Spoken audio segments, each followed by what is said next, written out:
अस्सलाम वालेकुम, मैं हूं शाहजेब खानजादा। काफ लीग एक बार फिर से हुकूमत से नाराज नजर आ रही है, क्योंकि काफ लीग को एतराज है कि जहांगीर तरीन और परवेज खटक की मुज़ाकराती टीम को क्यों तब्दील किया गया है।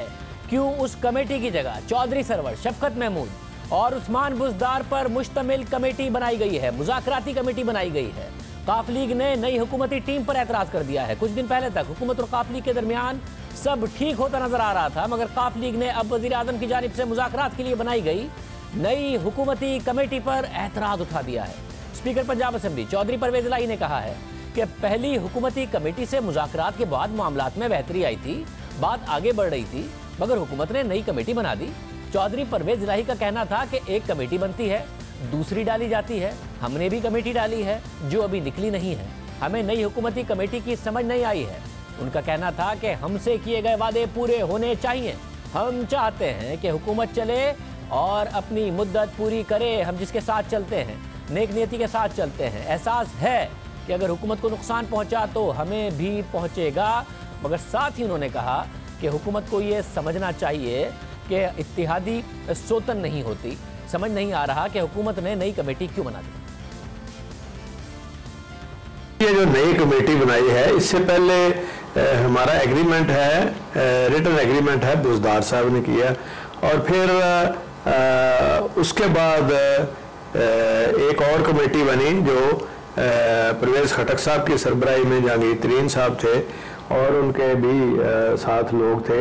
तो वहाँ काफ़ी मामलात आगे की तरफ बढ़ रहे थे और बेहतरी की तरफ जा रहे थे। इम्प्लीमेंटेशन शुरू हो चुकी थी। अब ये पता चला है कि एक नई कमेटी आ गई है। हमें तो समझ नहीं आ रही कि ये क्या हो रहा है। देखिए जी, इत्तेहादी का जो मकसद होता है वो हुकूमत को सपोर्ट करना और इत्तेहादी को अपना समझ के चलना जो है वो ही सूदमंद होता है। और इत्तेहादियों को सौकन के तौर पर ट्रीट नहीं करना चाहिए, इसलिए कि आप जिनके साथ चल रहे हैं कम से कम उन पर इत्मीनान के साथ चलें और अपना भी इत्मीनान बहाल रखें। तो इसका ये नहीं सोचना चाहिए कि हर वक्त इत्तेहादियों के ऊपर शक की नज़र से देखा जाए। इत्तेहादियों को अपना समझना चाहिए। अहम बात यह है कि गुज़िश्ता रोज़ वज़ीर आज़म इमरान खान ने अचानक काफ लीग समेत दीगर इत्तेहादियों से मुज़ाकरात करने के लिए नई कमेटी तश्कील दे दी। काफ लीग से राब्ते के लिए गवर्नर पंजाब चौधरी मोहम्मद सरवर की सरबराही में कमेटी कायम की गई, जिसमें वज़ीर आला उस्मान बुज़दार और शफकत महमूद शामिल हैं। जबकि इससे पहले काफ लीग से जहांगीर तरीन, परवेज खटक और अरबाब शहजाद पर मुश्तमिल हुकूमती कमेटी मुज़ाकरात कर रही थी, मगर अब जहांगीर तरीन और दीगर रहनुमा इस कमेटी का हिस्सा नहीं होंगे। काफ लीग का कहना है कि गुज़िश्ता कमेटी के साथ मुआहदा हो गया था, पेशरफ भी हो रही थी, काफ लीग इस कमेटी से मुतमईन भी थी, और ये अचानक क्या किया गया है। इस हवाले से मोनिस इलाही ने आज ट्वीट भी किया और एतराज़ उठाया। अपने ट्वीट में उनका कहना था कि पहली हुकूमती कमेटी में शामिल जहांगीर तरीन, परवेज खटक और अरबाब शहजाद के साथ ज़बरदस्त अंदाज में मामलात आगे बढ़ रहे थे। उन्होंने सवाल उठाया कि क्यों तहरीक इंसाफ खुद ये सब तबाह करना चाहती है। इससे पहले जियो न्यूज़ के प्रोग्राम कैपिटल टॉक में मोनिस इलाही ने कहा था कि वज़ीर आज़म इमरान खान से मुलाकात के बाद मामला तय पा गए हैं, मगर अब एक बार फिर काफ लीग नाराज नजर आ रही है। जबकि पीपल्स पार्टी के चेयरमैन बिलावल भुट्टो जरदारी का कहना है कि उन्हें नहीं लगता कि तहरीक इंसाफ इत्तेहादियों को मना सकेगी। कि वफाक में भी, केपी में भी, पंजाब में भी काफ़ी आवाज़ें उठ रहे हैं। मैं समझता हूँ कि ये जो सिलसिला है ये यहाँ रुकेगा नहीं।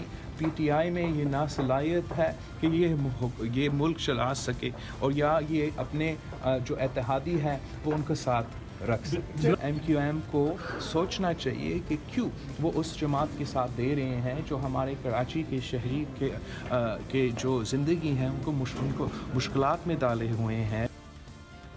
हमारे साथ कामिल अली आगा साहब मौजूद हैं। अब काफ लीग के सीनियर रहनुमा हैं, इसके अलावा जनरल सेक्रेटरी पंजाब में। कामिल अली आगा साहब बहुत शुक्रिया। कामिल अली आगा साहब, आपको मकसद है इस बात से कि आप लोगों के मसाइल हल हों, आप लोगों की शिकायत एड्रेस हों, वो करनी है इमरान खान ने, वज़ीर आज़म ने, वो किसी के भी थ्रू करें।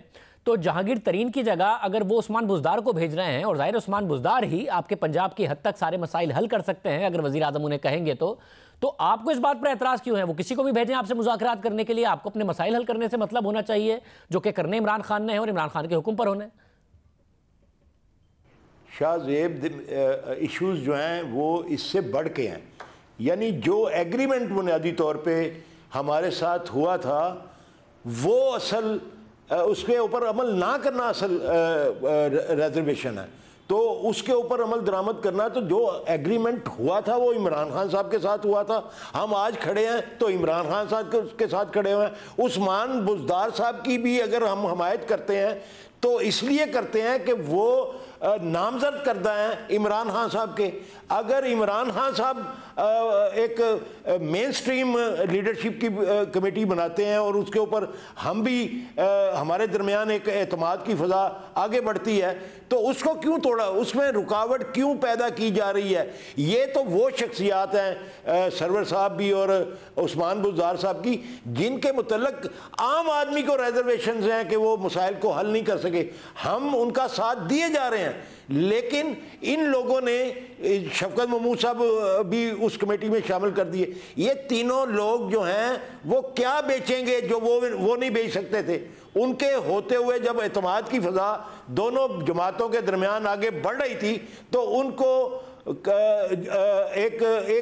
एक झटके से अलग कर देना और नई कमेटी बना देना, ये तो एक खेल तमाशा बन गया ना जी। ये तो मेरे ख्याल में नाराज़गी का सबब बना है, तो इसीलिए बना है। मतलब मगर आप ये कह रहे हैं कि मुज़ाकरात होते हैं मसाइल के हल के लिए, मगर गवर्नर पंजाब और उस्मान बुज़दार आपकी नज़र में खुद एक मसला है, तो वो मसले का हल कैसे होंगे? मैं ऐसे अल्फाज नहीं इस्तेमाल करना चाहता जिसमें कता तलकी जो है उसकी तरफ मामला चला जाए। मैं चाहता हूँ कि चौधरी साहब ने भी आज कहा है, मैं भी आज कह रहा हूँ कि इत्तेहादियों के साथ अच्छे सलूक होंगे तो हुकूमत बेहतरी की तरफ जाएगी, मसाइल के हल की तरफ जाएगी, और मसाइल का हल होगा तो हमारी भी बेहतरी होगी, हुकूमत की भी बेहतरी होगी। और अगर हुकूमत जो है उसको नुकसान होगा तो वो हमारा भी नुकसान होगा। आज भी हमारा एतमाद है और हम वेट एंड सी की पॉलिसी के ऊपर गामज़न है, और शुरू से लेके आज तक हम इत्तेहाद को आगे बढ़ाना चाहते हैं, इत्तेहाद के ख़ात्मे की तरफ नहीं जाना चाहते। हम कहते हैं इस्लाह की तरफ चलें, हम चाहते हैं फलाह की तरफ चलें, हम चाहते हैं कि अवाम को डिलीवर करने की तरफ चलें। इसमें बुराई क्या है? मामला जो आपने कहा कि सरवर साहब और बुज़दार साहब, ये हमारे लिए मसला नहीं है। हम तो इनके ऊपर एतमाद इसलिए करते हैं कि इमरान खान साहब ने इनको नामजद किया हुआ है, लेकिन वो अवाम इनसे मुतमिन नहीं है। अवाम मुतमिन है तो आप बता दें। वैसे मगर आप ये कह रहे हैं कि जो मामला तय पा गए थे वो अब आप उससे पीछे हट रहे हैं, या जो मामला तय पा गए थे आप वहीं खड़े हैं और हुकूमत को नहीं छोड़ेंगे, हुकूमत के साथ ही रहेंगे? खड़े आप वहीं हैं मगर आप एतराज़ उठा रहे हैं सिर्फ कमेटी पर। देखें, मैंने पहले भी अर्ज़ किया, चौधरी साहब ने भी यही कहा कि हम वेट एंड सी और वेट एंड डेवलपमेंट की पॉलिसी के ऊपर गामज़न है और गामज़न रहना चाहते हैं। लेकिन ये नॉन सीरियस अमल जो है कि कमेटी खेलना और कमेटी का इंतज़ार करना, ये वाला अमल जो है कोई बेहतरी की तरफ नहीं है। एक सीनियर क़यादत जो है वो बातचीत चल रही थी, उनके ऊपर इनको आज खुद बदएतमादी नहीं करनी चाहिए थी। हम एतमाद कर रहे हैं, वो अपनी पार्टी के ऊपर, अपनी क़यादत के और मेन स्ट्रीम लीडरशिप के ऊपर खुद अदम एतमाद कर रहे हैं। ये कोई सियासत है, ये कोई क्या कौन सा रास्ता है जो इन्होंने अडॉप्ट किया है, ये हमें समझ नहीं आ रही।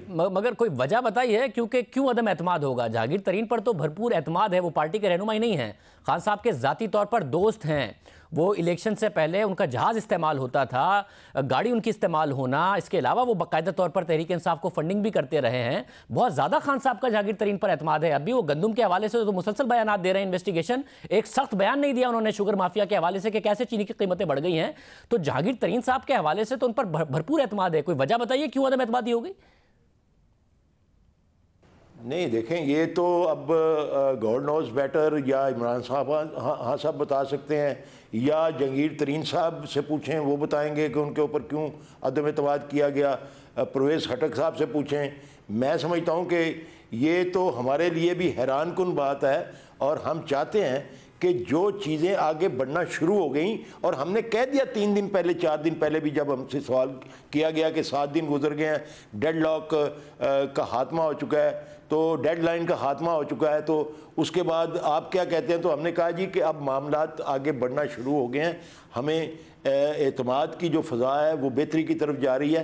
तो जब ये मामला चल रहे थे तो अचानक इस किस्म का जो मामला आया ये हैरान कुन है हमारे लिए भी, और शायद हो सकता है जहांगीर तरीन साहब के लिए भी हैरान कुन हो, परवेज़ खटक साहब के भी लिए हैरान कुन हो। हम तो परेशान हैं, वो भी शायद परेशान हो।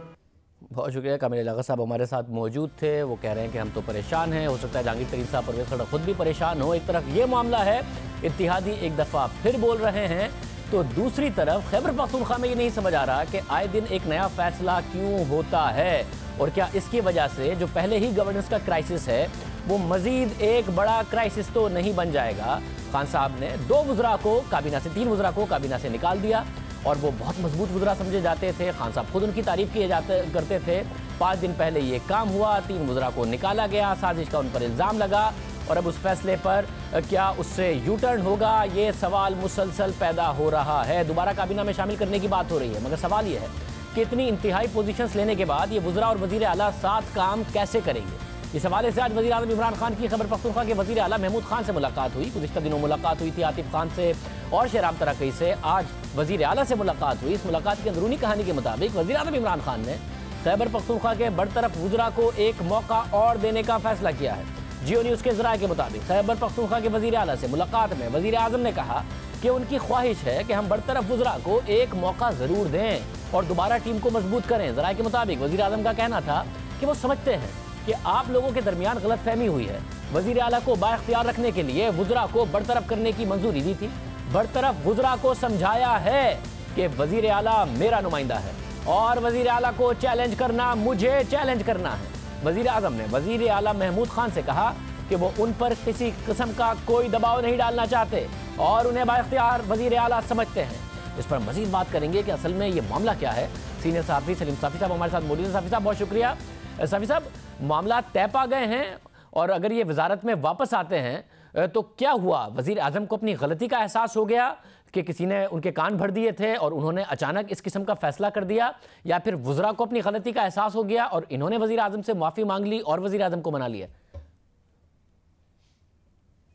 देखिए, मैं इसमें कोई एक चीज़ भी मैं नहीं समझता कि या तो आतिफ खान और शहराम खान वगैरह की एक्टिविटीज़ और मौक़िफ़ में कोई ऐसी थी जो वज़ीर आज़म के इल्म में नहीं थी, और ना जो उनके मुखालिफिन हैं उनकी का मौक़िफ़ या उनकी एक्टिविटीज़ भी पूरी तरह खान साहब के इल्म में थी। शायद मैंने आपके प्रोग्राम में पहले भी बताया था कि आतिफ खान और शहराम खान को इस ड्यूटी पे परवेज़ खटक साहब की हुकूमत में ख़ुद खान साहब ने लगाया हुआ था, और फिर जब उनको परवेज़ खटक और उनके दबाव पे वज़ारत आला नहीं दी गई तो खान साहब ने उनको ये इम्प्रेशन दिया था कि कुछ अरसे बाद जब ये बाकी लोग एकोमोडेट हो जाएंगे तो मैं आपको वज़ीर आला बना दूँगा। इसलिए आतिफ खान और शहराम खान एक तो उस वादे के पूरा होने के इंतज़ार में बैठे हुए थे, और दूसरा वो महमूद खान की नाकाम कारकर्दगी, वो नाकाम साबित होने का इंतज़ार कर रहे थे। तो अब वो तो खान साहब पे वाज़ेह था कि क्या मामलात हैं, और रोज़ाना की बुनियाद पे ये लोग भी उनके साथ राब्ते में थे। दूसरी तरफ इनके ख़िलाफ़ महमूद खान भी रोज़ाना शिकायत लगा रहे थे, परवेज़ खटक भी लगा रहे थे, शाह फरमान साहब भी इनके मुखालिफ हो गए, वो भी लगा रहे थे, और सबसे बढ़ के कि जो प्रिंसिपल सेक्रेटरी हैं आज़म खान साहब, जो दिन रात वज़ीर आज़म के साथ होते हैं और उनके कान और आँख होते हैं, तो वो और अमलन सूबा भी वो यहीं से चलाते हैं, तो वो माजी में आतिफ खान वगैरह के साथ थे क्योंकि वो परवेज़ खटक के भी मुखालिफ थे, लेकिन अब वो भी महमूद खान साहब के साथ हैं और इनके मुखालिफ हो गए। तो इसमें एक आज़म खान साहब ने भी मेरे ख़्याल में आतिफ और शहराम के ख़िलाफ़ काम किया था। जो फैसला कुन जो मुहर्रिक बना वो यही था कि उस रोज़ पंजाब का मसला आ गया और ख़ान साहब पंजाब में मैसेज देना चाह रहे थे स्ट्रांग उन लोगों को कि देखें मैं अगर आतिफ खान और शहराम जैसे लाडलों को कुर्बान कर सकता हूँ तो आप लोग कुछ नहीं है। तो उसी कंटेक्स्ट में इनको फारिग कर दिया गया। अब पंजाब वाला मसला जो पैगाम उन्होंने देना था वो पैगाम उधर पहुँच गया, तो ख़ान साहब यकीनन उन पे खुश नहीं होंगे उनके कैबिनेट से बाहर रहने पे, लेकिन अब इक़दाम तो वो कर चुके हैं, तो इसलिए उस रोज़ उनको अपनी हद तक तो मना लिया। लेकिन इमीडिएटली मैं नहीं समझता कि काबीना में उनको वापस ले सकेंगे, क्योंकि अब उनका इमीडिएटली काबीना में वापस आने से यकीनन परवेज़ खटक भी नाराज़ होंगे, ख़ुद महमूद ख़ान भी नाराज़ होंगे और गवर्नर भी नाराज़ होंगे, फिर कुछ वज़रा भी उनके ख़िलाफ़ अब खुल के सामने आ गए हैं। इसलिए मेरे ख़्याल में कुछ अरसे तक खान साहब दोनों को चलाएँगे और मुनासिब वक्त पे फिर उनको या कुछ और पोजीशंस दे देंगे या फिर उनको इसी तरह रुखसत पे ही रखेंगे। अलबत्ता मामला क्लियर हो जाएगा पीर मंगल तक।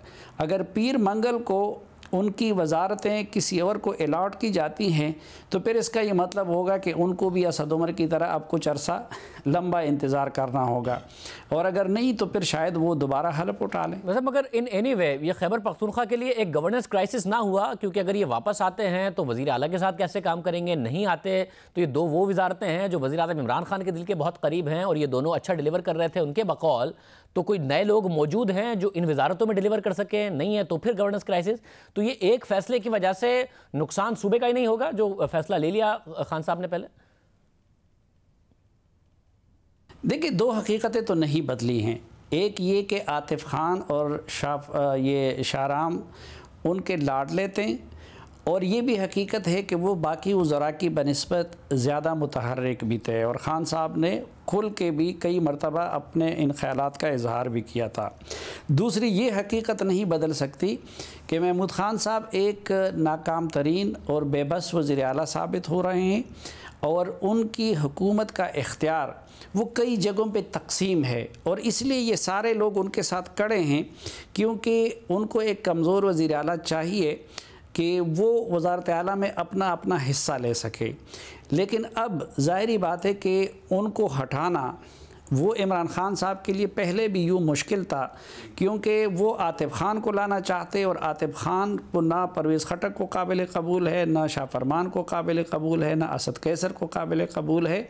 और फिर जो अभी तो चूँकि एक मरतबा उन्होंने ये इक़दाम कर भी लिया और दुनिया को ये पैगाम दे भी दिया कि मैं महमूद ख़ान के साथ खड़ा हूँ और मैं उनकी कारकर्दगी से मुतमईन हूँ, तो अब तो यकीनन वो महमूद ख़ान को नियर फ्यूचर में नहीं हटाएंगे।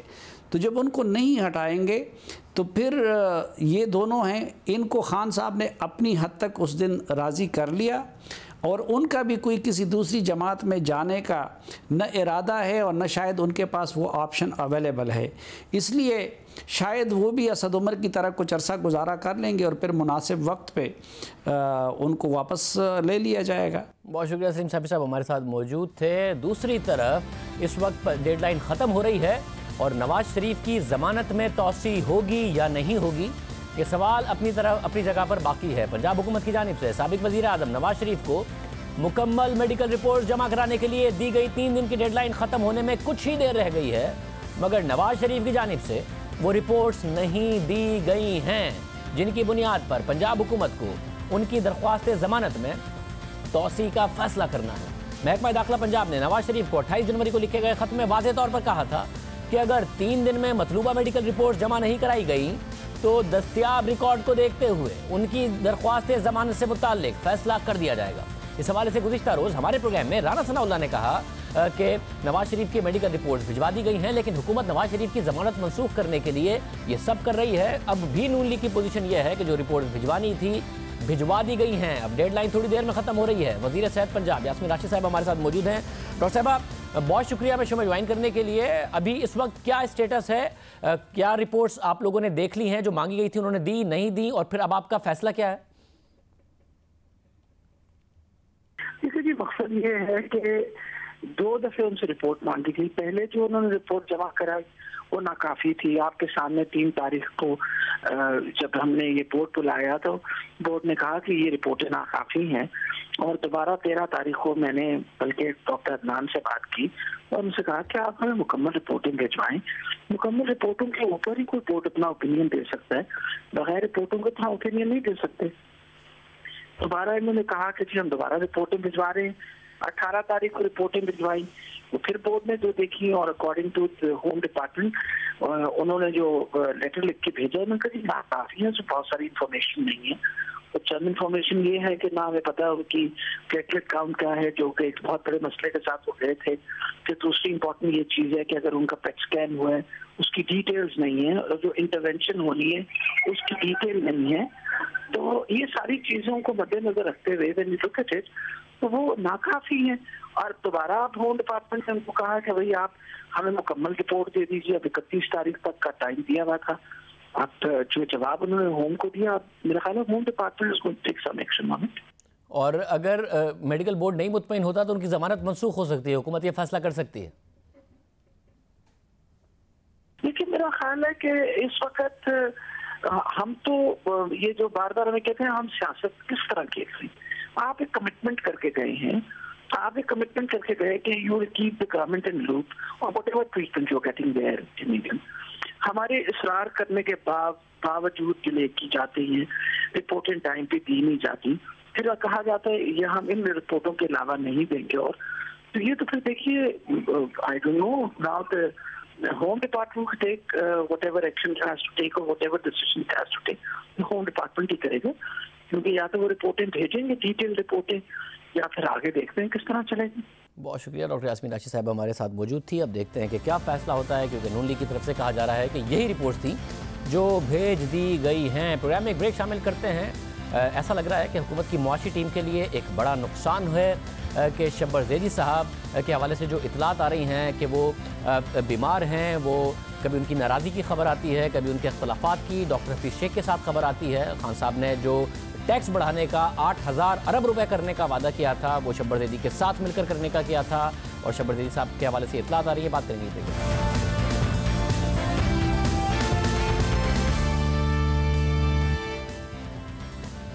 वो शख्स जिससे वज़ीर आज़म इमरान खान ने सबसे ज़्यादा उम्मीदें जोड़ी हैं, वो शख्स जिसके हवाले से मुआशी बेहतरी और टैक्स जमा करने के हवाले से जो भी वज़ीर आज़म ने अवाम से वादे किए हैं वो शख्स की ज़ात से मुंसलिक किए हैं। अब खबरें आ रही हैं कि वो शख्स इख्तलाफात की वजह से हुकूमत से नाराज़ है। चेयरमैन FBI शब्बर ज़ैदी एक बार फिर से छुट्टी पर चले गए हैं। पहले उन्होंने 2 हफ्तों की छुट्टी ली थी, फिर वापस आए, मगर 10 दिन बाद ही उन्होंने फिर से छुट्टी ले ली है और वापसी का नहीं बताया। मगर अखबारात में खबरें छप गई हैं कि उनकी वापसी के इम्कानात कम हैं, क्योंकि उन पर बहुत ज़्यादा दबाव है। और मुशीर ख़ज़ाना डॉक्टर हफीज़ शेख भी FBI की कारकर्दगी से खुश नहीं है। उन्होंने FBI के दफ्तर का दौरा किया था और FBI हुकाम पर बरहमी का इजहार किया था, और फिलवक्त शब्बर ज़ैदी की छुट्टी की वजह उनकी बीमारी बताई जा रही है। हमने भी उनसे रब्ता किया तो उन्होंने बताया कि उनकी तबीयत ठीक नहीं है, उन्हें सीरियस एंग्जाइटी डिसऑर्डर है और वो ज़ेरे इलाज हैं। उन्होंने डॉक्टर का नाम भी बताया और कहा कि बाकी ये बातें दुरुस्त नहीं हैं, तमाम अफवाहें गलत हैं। ज़ाहिर है हम शब्बर ज़ैदी साहब की सेहत के लिए दुआगो हैं। अखबारी रिपोर्ट्स के मुताबिक शब्बर ज़ैदी ने छुट्टी पर जाने से पहले मुशीर ख़ज़ाना और दीगर हुकाम से मुलाकातें भी की थी और कहा था कि वो गैर मुय्यना मुद्दत के लिए छुट्टी पर जा रहे हैं। पहले उन्होंने 6 जनवरी से 19 जनवरी तक छुट्टी ली थी, मगर जब छुट्टी से वापस आए यानी 20 जनवरी को, उसके बाद भी उन्होंने ज़्यादा फ़ाल किरदार अदा नहीं किया। ऑफिस बहुत कम आए अखबारात के मुताबिक, और मामलात में भी दिलचस्पी नहीं ली और ज़्यादातर काम मातहत अमले के सुपुर्द कर दिया और IMF से मुलाकातों की जिम्मेदारी भी अपने सीनियर अफसरान के सुपुर्द कर दी थी। एक्सप्रेस ट्रिब्यून के मुताबिक 20 जनवरी को जब शब्बर ज़ैदी की छुट्टी से वापसी हुई थी तो वो भी वज़ीर आज़म की ख्वाहिश पर हुई थी और उस वक्त भी वापसी को वो तैयार नहीं थे। खबर के मुताबिक अभी ये वाज़ेह नहीं कि शब्बर ज़ैदी की वापसी होगी या नहीं, मगर हुकूमत के पास ज़्यादा वक्त नहीं है, क्योंकि हुकूमत को IMF से मुलाकातें करनी है, साथ ही टैक्स की कमी के लिए मुमकिन तौर पर मिनी बजट की तैयारी करनी है। IMF से पॉलिसी लेवल की बातचीत फिर से शुरू हो रही है। इसके अलावा मिनी बजट के हवाले से भी तजावीज़ पर काम हो रहा है। इस हवाले से FBR के मेम्बरान और ने हुकूमती शख्सियात को ब्रीफिंग भी दी है। इसके अलावा इनलैंड रेवेन्यू के जो मेंबर हैं उन्होंने भी ब्रीफिंग दी है और एक्सप्रेस ट्रिब्यून के मुताबिक IMF पहले ही पाकिस्तान का टैक्स वसूली का हदफ 310 अरब रुपए कम करके 5,238 अरब रुपए कर चुका है और IMF का दबाव है कि पाकिस्तान नज़रसानी शुदा हदफ के हुसूल के लिए इजाफी इक़दाम करे। सूरत हाल ये है कि टैक्स वसूली के हवाले से जनवरी में 100 अरब रुपए के टैक्स शॉर्टफॉल का खदशा है। एक दिन पहले तक यानी कल तक FBR ने 290 अरब रुपए जमा किए थे, जबकि इस महीने का हदफ 425 अरब रुपए था और तवक्को है कि आज के दिन 35 अरब रुपए जमा हो जाएंगे। मजमूई तौर पर सूरत हाल ये है कि 7 महीने में हदफ 2,780 अरब रुपए था, जमा हुए 2,375 अरब रुपए, तकरीबन 370 अरब रुपए का शॉर्टफॉल ये एक बड़ा हदफ है, बड़ा शॉर्टफॉल है, जिसकी वजह से बहुत ज़्यादा सवालात पैदा हो रहे हैं कि किस तरीके से हुकूमत इतना जो एम्बिशियस टारगेट है वो पूरा करेगी। FBR में गैर यकीनी की कैफियत है। शब्बर ज़ैदी से बहुत सी तवक्कात हैं। जब उन्हें तैनात किया गया तो ये तवक्को थी कि FBR की कारकर्दगी में बेहतरी आएगी। उन्होंने बहुत सारा इक़दामात भी किए, वो मेहनत करते भी बहुत ज़्यादा नज़र आए, मगर टैक्स हदफ की जो हुसूली है वो एक मुश्किल टारगेट लग रहा है। गुज़िश्ता साल मई में वज़ीर-ए-आज़म इमरान खान ने खुद शब्बर ज़ैदी की तैनाती का ऐलान किया था और कहा था कि 8,000 अरब रुपए टैक्स जमा करेंगे। इंशाल्लाह आज आप नया FBR का हम चेयरमैन अनाउंस कर रहे हैं। इसके नीचे एक पूरा शब्बर ज़ैदी को और तो जो अब हम प्लान लेके आ रहे हैं, मेरे ख्याल में कि पाकिस्तान में 8 ट्रिलियन रुपया इकट्ठा करना मुश्किल नहीं है। तहरीक साहब की हुकूमत अपने पहले साल में गुज़िश्ता साल के मुकाबले में कम टैक्स जमा कर पाई थी, जिस पर सवाल उठ गया था कि कम कैसे जमा हो सकता है, क्योंकि पिछले 10 सालों में ऐसा नहीं हुआ था। और उसके बाद अब टारगेट बहुत एम्बिशियस था। IMF के प्रोग्राम में मुसलसल शॉर्टफॉल हो रहा है। वज़ीर-ए-आज़म इमरान खान शब्बर ज़ैदी की बाद में भी तारीफ़ें करते रहे। उन्होंने ऐलान किया था कि खुद वो और शब्बर ज़ैदी मिलकर काम करेंगे और पाकिस्तान का टैक्स निज़ाम बेहतर करेंगे। हमारा जो टारगेट है 5,500 अरब का, कभी पहले पाकिस्तान में इतना पैसा इकट्ठा नहीं हुआ। मैं और शब्बर ज़ैदी जो हमारे FBR के चीफ हैं, हम अब इकट्ठे काम करेंगे। हमने इस इदारे को ठीक करके, ये मेरा चैलेंज है कि इसी पाकिस्तानी कौम से जो दुनिया में चंद मुल्कों में से सबसे ज़्यादा खैरात देती है, जो आज दुनिया में सबसे कम टैक्स देती है, इसी कौम से हमने टैक्स इकट्ठा करना है। और जब शब्बर ज़ैदी पहली दफ़ा छुट्टी से वापस आए तो 21 जनवरी को वज़ीर-ए-आज़म इमरान खान ने खुद भी शब्बर ज़ैदी की बीमारी और उन पर दबाव का जिक्र किया। जो आज हमने ख़ास तौर पे कदम उठाए हैं, आप देखेंगे कि अब महंगाई नीचे आएगी। शब्बर ज़ैदी, इनको मैं ख़ास तौर पे ज़ोर लगा के लेके आया। इनकी अच्छी बड़ी, इनको बड़ी ज़बरदस्त ये काम, इनकी नौकरी थी, इनको ज़रूरत ही नहीं थी। और इतना प्रेशर पड़ा इनके ऊपर कि बीमार हो गए शब्बर ज़ैदी, और हम बड़ी दुआएं की हैं कि शुक्र है फिर वापस आ गए। हमारे साथ द न्यूज़ के रिपोर्टर मेहताब हैदर मौजूद है। मेहताब हैदर साहब, बहुत शुक्रिया। मेहताब हैदर साहब, ज़ाहिर है शब्बर ज़ैदी साहब की काबिलियत पर कोई सवाल नहीं है, वो इन मामलात को समझते हैं, वो मेहनत कर रहे थे, इस बात पर भी कोई सवाल नहीं है, और हम वो सेहतियाब हों इसके लिए भी हम दुआ गो हैं। मगर बार बार खबरें आ रही हैं, क्या सब कुछ ठीक है FBR में या कोई ना कोई मसला है? देखें, इसमें तो कोई शक नहीं है कि FBR में सब कुछ अच्छा नहीं है, क्योंकि आपको पता है कि जब पहले टारगेट रखा गया था 5.5 ट्रिलियन का, तो उसी टाइम कहा गया था कि ये बहुत एम्बिशियस है। फिर जब लास्ट रिव्यू हुआ तो उसके IMF का रिव्यू हुआ, तो उसके बाद उस टारगेट को स्लैश डाउन करके 5.238 ट्रिलियन कर दिया गया। लेकिन लास्ट मंथ आपने देखा कि तकरीबन कोई 114 अरब रुपए का शॉर्टफॉल था। और जो आज जब फिगर्स आएंगे तो मैं यकीन के साथ कह सकता हूं कि ये 100 अरब रुपए से ज़्यादा का शॉर्टफॉल सिर्फ जनवरी के जो फिगर्स हैं उनके वो होगा। 425 का टारगेट है और अभी तक की जो इतलात हैं वो तकरीबन 100 अरब रुपए से ज़्यादा का जो है शॉर्टफॉल आ रहा है। तो ऑल इज़ नॉट वेल जी। एक तरफ तो उनकी सेहत डेफिनेटली जो है वो ख़राब है, लेकिन दूसरी तरफ मैं आपको बता दूं कि नेक्स्ट वीक से IMF की रिव्यू टीम भी इस्लामाबाद पहुंच रही है, और वो जो सेकंड रिव्यू है उसको जो है वो किक स्टार्ट कर रहे हैं, जो कि अगले 8 से 10 दिन जो है वो रहेगा। और जो चेयरमैन FBR है वो भी इस बात को कंफर्म कर रहे हैं कि ये तो नहीं कंफर्म कर रहे हैं कि वो जो है वो जा रहे हैं FBR को छोड़ के, लेकिन वो एक बात को कंफर्म कर रहे हैं कि वो जो आइंदा होने वाली टॉक्स हैं IMF के साथ, उनके दौरान जो है वो शायद वो शामिल ना हो सके। तो ये वाकई all is not well in the FBR। अच्छा, पर इतना बड़ा शॉर्टफॉल क्यों है? जो टारगेट था IMF का उन्होंने उसको कम भी कर दिया, इन्होंने बजट में नए टैक्सेस भी लगाए थे, उसके बावजूद इतना क्यों शॉर्टफॉल आ रहा है? और ये कि FBR की मशीनरी का मसला है जिसकी वजह से शब्बर ज़ैदी साहब पर दबाव पड़ रहा है, और उनके अख्तलाफात भी हो रहे हैं, उनकी तबीयत के हवाले से भी खबरें आ रही हैं, क्या वजह है? देखें, इख्तलाफात की चीज़ें भी जो है वो सामने आई थी जब लास्ट टाइम वो छुट्टी लेकर गए थे, तो उसके बाद जब देखे ना, अब जो एडवाइज़र हैं वो तकरीबन 6 माह बाद जो है उन्होंने FBI का विज़िट किया, और जब पहली दफ़ा विज़िट किया तो उसके बाद जो है वो कुछ दिनों बाद ही 2 से 3 दिन बाद जो है वो चेयरमैन FBI जो है मेडिकल ग्राउंड्स पे जो है जनवरी के सेकंड वीक में जो है छुट्टी पे चले गए थे। 6 से 19 तक मेरे ख्याल में उनकी पहली जो उन्होंने लीव जो है मेडिकल लीव ली थी उस दौरान थी। तो इसमें तो कोई शक नहीं है कि वहाँ पे भी इश्यूज़ हैं, लेकिन देखें जब इकोनॉमिक स्लो डाउन हो रहा हो तो उसके दौरान और उसके साथ साथ इंपोर्ट कंप्रेशन भी हो रही हो, तो मैं समझता हूँ कि ये इकोनॉमिक स्लो डाउन को ज़्यादा जो है वो रिस्पॉन्सिबल करार दे देना चाहिए FBI के उसके साथ। लेकिन इसमें भी कोई शक नहीं है कि FBI की मशीनरी जो है उसके अंदर भी जो है वो बहुत सारे प्रॉब्लम्स हैं। वो जो है वो मैं समझता हूँ अपने आप को डीमोटिवेट समझते हैं। पिछली दफ़ा जब रिस्ट्रक्चरिंग के बारे में बातचीत शुरू हुई और वो उनको पूछे बगैर जब शुरू की गई तो वहाँ पे काफ़ी ज़्यादा रिजेंटमेंट जो है वो FBI के अंदर मौजूद थी। हालांकि अब ये कहा जा रहा है कि ये जो भी रिस्ट्रक्चरिंग होगी, जो डॉक्टर इरशाद साहब जो है उसको फाइनल कर रहे हैं, वो FBI के लोगों को कॉन्फिडेंस में लेकर की जाएगी। लेकिन जब शुरू में जो है वो कैबिनेट ने उसकी बगैर पूछे FBI से जो है उसकी ऑफिसर से पूछे बगैर उसकी अप्रूवल दे दी थी, तो उस टाइम काफ़ी ज़्यादा जो है वो FBI के रैंक्स के अंदर रिजेंटमेंट मौजूद थी।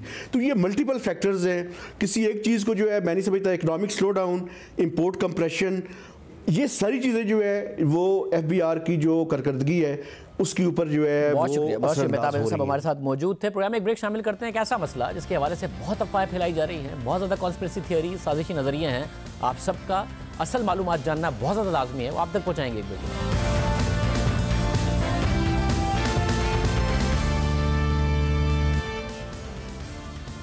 कोरोना वायरस की वजह से दुनिया भर में अफरा तफरी मच गई है। दुनिया भर में लोग परेशानी और बेचैनी का इजहार कर रहे हैं। चीन से उभरने वाला ये वायरस अब कई अहम मुमालिक तक पहुंच गया है और इसकी वजह से ऐसी अफवाहें और कयास राइयां जन्म ले रही हैं कि पाकिस्तान में भी लोग परेशान हैं। इस तरीके के झूठ फैलाए जा रहे हैं। हम सारे मामलात आपके सामने रखते हैं।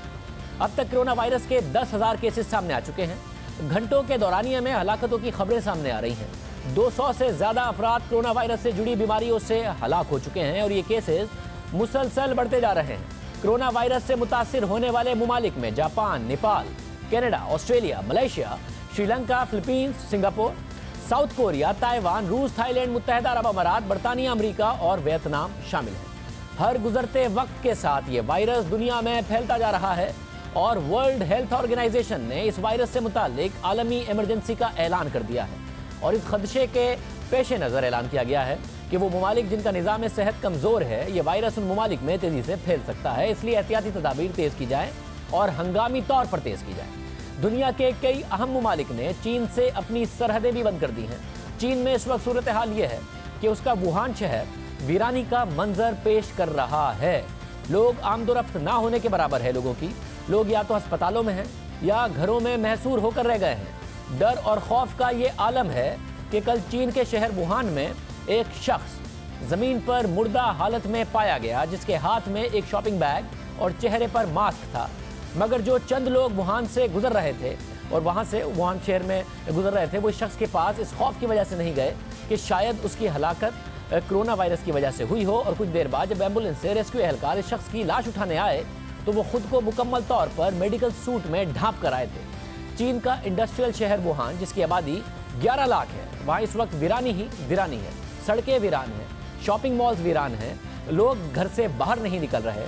साथ ही चीन ने खुसूसी अस्पताल की तामीर भी तेज़ी से शुरू कर दी है।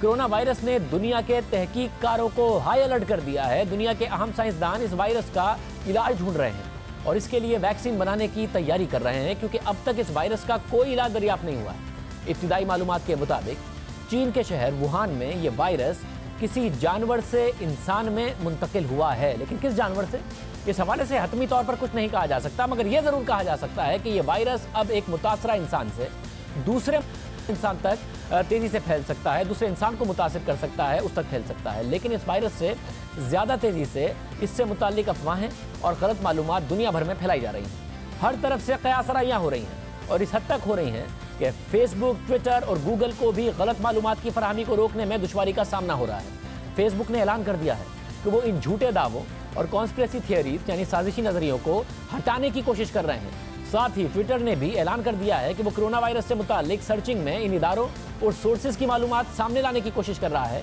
जो ज़्यादा मुसद्दिका हैं, यानी मालूमात की गलत फराहमी इतनी तेज़ हो गई है कि अब अहम सर्च इंजन्स और सोशल मीडिया वेबसाइट्स ने उसकी रोकथाम के लिए काम शुरू कर दिया है।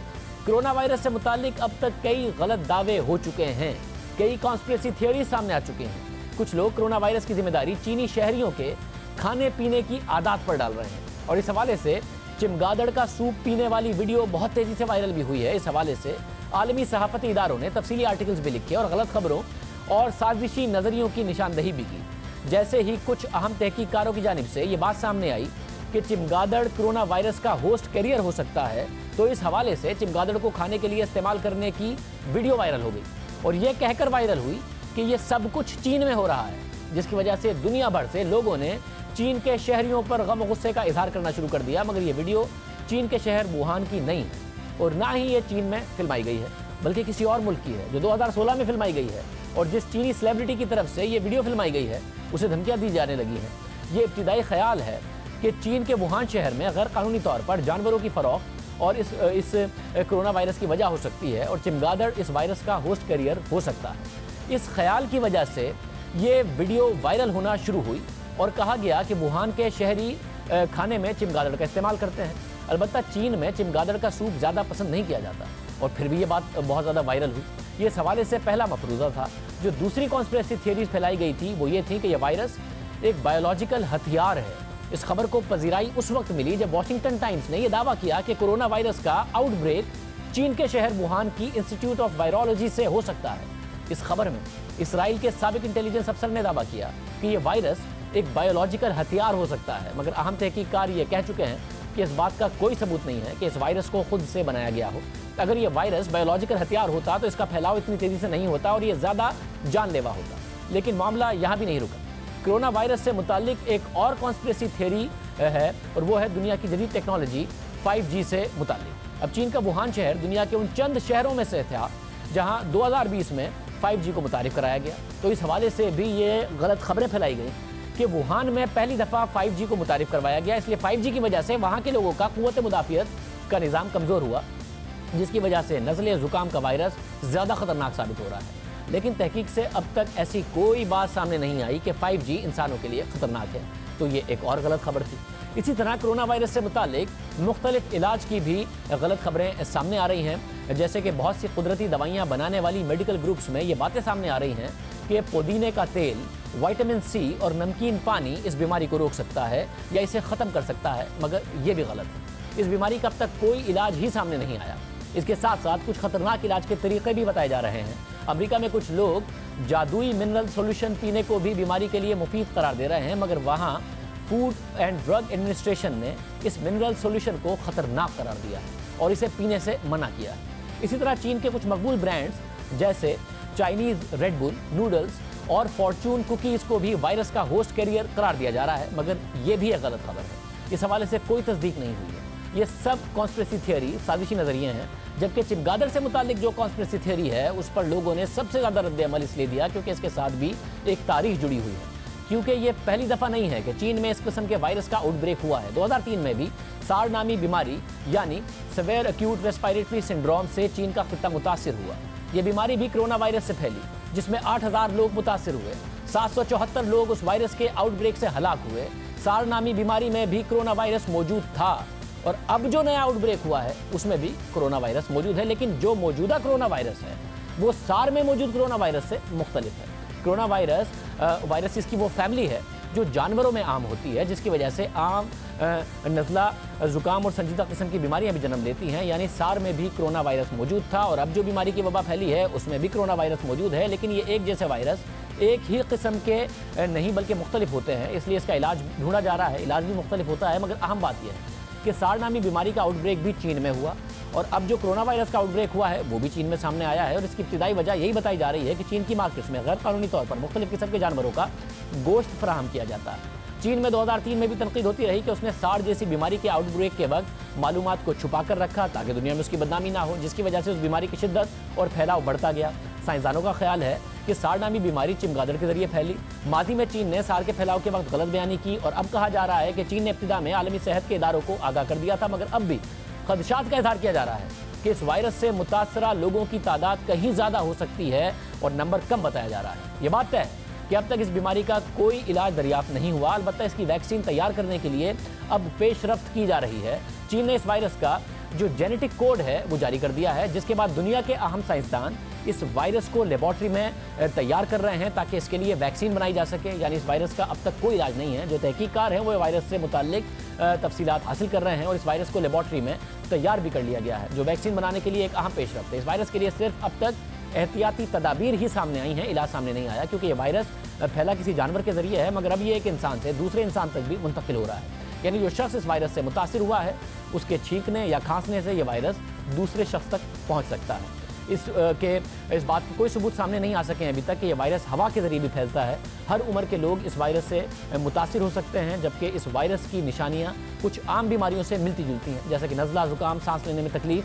पाकिस्तान में अब तक ये वायरस रिपोर्ट नहीं हुआ है। इस हवाले से भी क़यास सराइयाँ हो रही हैं, मगर अब तक ये वायरस रिपोर्ट नहीं हुआ है। जहाँ जहाँ ये वायरस रिपोर्ट हुआ है वहाँ के लिए एहतियाती तदाबीर बताई गई हैं, जिनमें से कुछ करने के बाद हाथों के सही तरीके से धोना है, मास्क पहनना है, जानवरों के करीब ना जाना है, उन्हें हाथ ना लगाने की गाइडलाइंस दी गई हैं। साथ ही मुतासरा इलाकों के लिए गाइडलाइंस भी हैं कि जानवरों के जिस्म से निकलने वाले प्रोडक्ट्स जो बिना पके या नीम पके इस्तेमाल होती हैं उनसे परहेज़ करना शामिल है। अहम बात यह है कि पाकिस्तान में अब तक हम दोबारा बता रहे हैं ये वायरस नहीं रिपोर्ट हुआ, लेकिन सैकड़ों पाकिस्तानी इस वक्त चीन में हैं और हज़ारों पाकिस्तानी चीन में हैं और बहुत से चीनी बाशिंदे पाकिस्तान आते जाते हैं। इसलिए कोई एक केस भी पाकिस्तान के लिए ख़तरनाक साबित हो सकता है, क्योंकि इस बीमारी की टेस्टिंग के लिए भी पाकिस्तान के पास इस वक्त जदीद सहूलियात मौजूद नहीं है। यानी इलाज दूर की बात है, इसकी सिर्फ टेस्टिंग के लिए भी पाकिस्तान में सहूलियात नहीं है। पाकिस्तान ने चीन के साथ अपनी फ़्लाइट ऑपरेशंस बंद कर दी हैं। 2 फरवरी तक चीन और पाकिस्तान की फ़्लाइट ऑपरेशंस मुअत्तल करने का फैसला किया गया है। चीन में मुक़ीम पाकिस्तानियों की शिकायत भी सामने आई कि उनसे पाकिस्तान का सिफारतकार सही से रब्ता नहीं कर रहा। चीन के वुहान शहर की मुख्तलिफ यूनिवर्सिटियों में तकरीबन 500 तलबा तालीम की गर्ज से मौजूद हैं। कि जब हमने वज़ीर आज़म के मामले खुसूसी बराए सेहत ज़फ़र मिर्ज़ा से पूछा कि वो पाकिस्तानियों को क्यों चीन से वापस नहीं ला रहे, तो उनका कहना था कि पाकिस्तानियों को वहाँ से ना निकालना हमारे अपने मुफाद में है और चीन उनके साथ हम राब्ते में हैं चीन के साथ और ख्याल भी चीन में उनका रखा जा रहा है। बहरहाल मामला जो भी हो, यहाँ मौजूद ख़ानदान चीन में मौजूद अपने अजीज़ों के लिए परेशान हैं। हुकूमत का इस वक्त मौक़िफ़ यही है कि यहाँ पर क्योंकि सहूलियात नहीं है, टेस्टिंग के हवाले से भी नहीं है, इसलिए उन्हें नहीं लाया जा रहा। एहतियाती तदाबीर के हवाले से आज जियो न्यूज़ के मॉर्निंग प्रोग्राम में इस हवाले से बात भी हुई और क्या तदाबीर हो सकती हैं इरादी। चूँकि इसका कोई इलाज नहीं है, कोई वैक्सीन नहीं है, तो प्रिकॉशंस ही करने हैं। तो जो दुनिया जो परेशान हो रही है वो इसीलिए हो रही है कि वो प्रिकॉशंस करवाना चाह रही है ताकि फैले नहीं। अब उसमें क्या करना है, सिंपल प्रिकॉशंस हैं, कोई ऐसा मसला नहीं है। देखिए आपको ज़ुकाम नज़ला तो होएगा, आजकल फ़्लू का सीज़न है। फ़्लू तो बेइंतहा ख़तरनाक जरासीम है जो कि लगता है और कोई इसको लिफ्ट नहीं कराता, क्योंकि वो बहुत सालों से है हमारे पास, तो हम डरते नहीं हैं। हालांकि फ़्लू भी खासा खौफज़दा जरासीम है। हमको क्या करना है, अगर ज़ुकाम नज़ला खांसी होती है, चाहे फ़्लू हो चाहे कोई भी वायरस हो, आपको जब खांसी और छींक आए तो हाथ ना रखें मुँह पे, खुला हाथ ना रखें, अपने एल्बोज में खांसें, ठीक है, एल्बो में खांसें। एक तो ये करें। दूसरा, अगर खुला हाथ रख रहे हैं, एल्बो नहीं रख सकते तो टिश्यू पेपर यूज़ करें और उसी वक्त टिश्यू पेपर कचरे में फेंकें, इसको हर जगह ना लगाएं। गंदे हाथ अगर आपके हो जाते हैं तो अपनी आँखों पे, नाक पे ना लगाएं। आपने खांसा है तो हाथ पे ना लगाएं, फ़ौरन हाथ धोएं। और अगर आप खांस रहे हैं, आपको छींक है, तो आप बार बार अपने हाथ, अपने पास हैंड हाइजीन के आजकल प्रोडक्ट्स आई हुई हैं, आपको पता है, वो आप सैनिटाइजर्स वो आप यूज़ करें, बार बार यूज़ करें, हाथ बार बार धोएं। और जब खांसी जुकाम नज़ला हो तो मुंह को कवर करें विद हैंडकरचीफ और टिश्यू और एल्बो। अच्छा, जो पाकिस्तान में एहतियाती तदाबीर बताई गई, हम फिर बता रहे हैं कि पाकिस्तान में अभी तक ये वायरस नहीं है मौजूद, इसलिए जो क़यासराइयाँ फैलाई जा रही हैं, लोगों को डराया जा रहा है, उस हवाले से लोगों को ये बात पता होनी चाहिए। इसके अलावा हुकूमत इक़दाम कर रही है, हुकूमत मामलात को देख रही है। उनकी तरफ से कहा गया है कि अभी पाकिस्तान के तलबा को वहीं रखना पाकिस्तान के शहरियों को ज़्यादा बेहतर है, ये उनके भी मफाद में है, पाकिस्तान के शहरियों के भी मफाद में है। जैसा कि हमने बताया कि पाकिस्तान में सहूलियात मौजूद नहीं हैं। हुकूमत ये भी कह रही है कि अब बाकायदा तौर पर शहरियों के साथ ताबून हो रहा है, उनके साथ राब्ता भी मौजूद है। आज के प्रोग्राम में इतना है, फिर के दिन मुलाकात होगी। अल्लाह हाफ़िज़।